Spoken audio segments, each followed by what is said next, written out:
The thing that has given me pause lately is I watched that Niners game. I watched it again, the Ravens game, and I came away with it impressed by the Niners more than I was by the Ravens, despite the Ravens winning.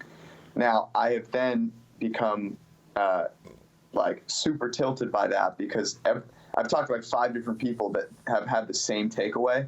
So now I know I'm wrong, and that I should not read into that a whole lot. But that, to me, is the reason that this number is 2.5, right? It's that people watch that Niners game against the Ravens.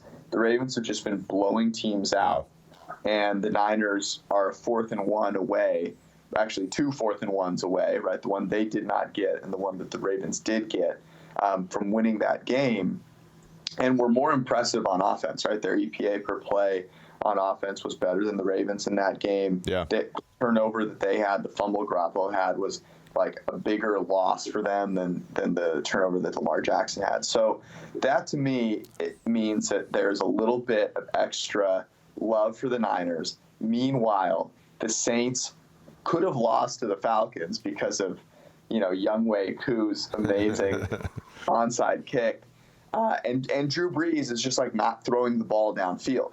So I understand why there's some value on the Saints as a less than 3-point, favorite home. However, the total is at 44.5. Yeah, and I think we printed 44, but yes, I mean, it's kind of bounced around between those two numbers all week. And that, to me, is a little low. That's throwing a little shade at Jimmy G and this Niners offense. That here's what how we talk about quarterbacks throwing the ball downfield, 20-plus yards or whatever. The Niners' run game is the equivalent of throwing passes downfield in the run game. Their run concepts, they always have the potential to be these big plays in ways that I don't think a lot of run games do. And that's my rationale for liking the Niners. Here's what I'll push back. And again, I very much love your reasoning there for the two offenses. The other thing is median scoring in the league is down quite a bit this year, much like it was in 2017.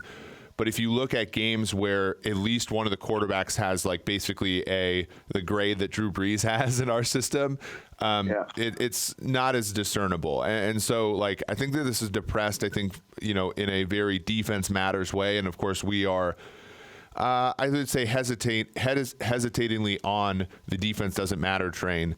But I'll push back on the Niners. They had a good effort against Baltimore for sure. And you watch that game and you think to yourself, okay, this is a team that can compete in the NFL.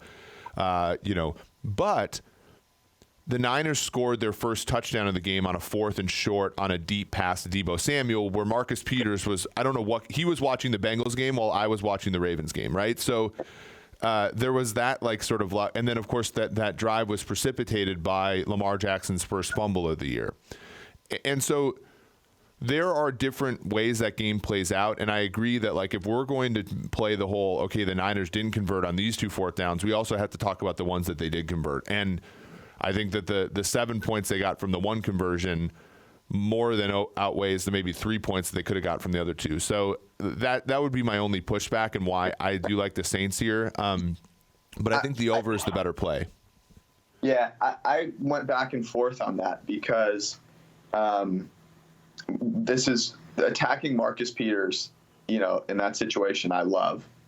And it shows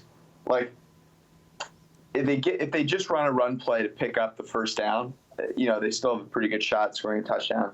So I do agree with you. I've just gone back and forth on that same thought.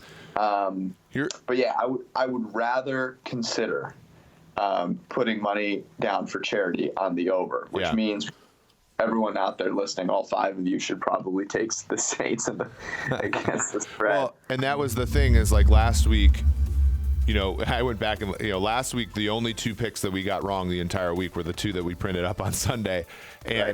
And so sometimes, sometimes we don't believe our own numbers, and sometimes, we get on tilt, and sometimes we believe too much in our own numbers. But, our biggest edges last week were Seattle against the spread, the Los Angeles Rams against the spread, and we talked ourselves out of both of those, as well as the over in the Thanksgiving morning game.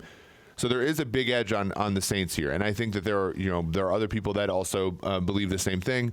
That being said, there's a lot of reasons why the Saints could be trending in the wrong direction, the Niners could be trending in the other direction that could make that not necessarily as apparent as we think.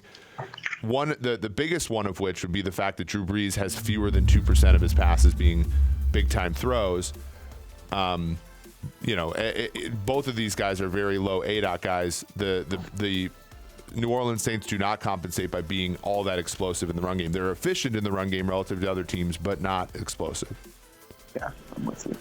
All right, let's move. This game's going to be awesome, and the Niners do really need a win. Here's the interesting kind of thing about it is, everyone is just sort of assuming that the Niners, are going to lose to the Saints and the Seahawks are going to beat the Rams.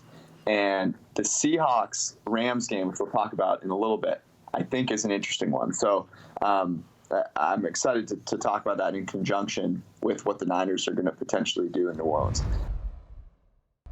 Thanks for watching the PFF YouTube channel. And if you want to subscribe, all you have to do is push the button. Don't forget everything you get. A little fantasy, push the button.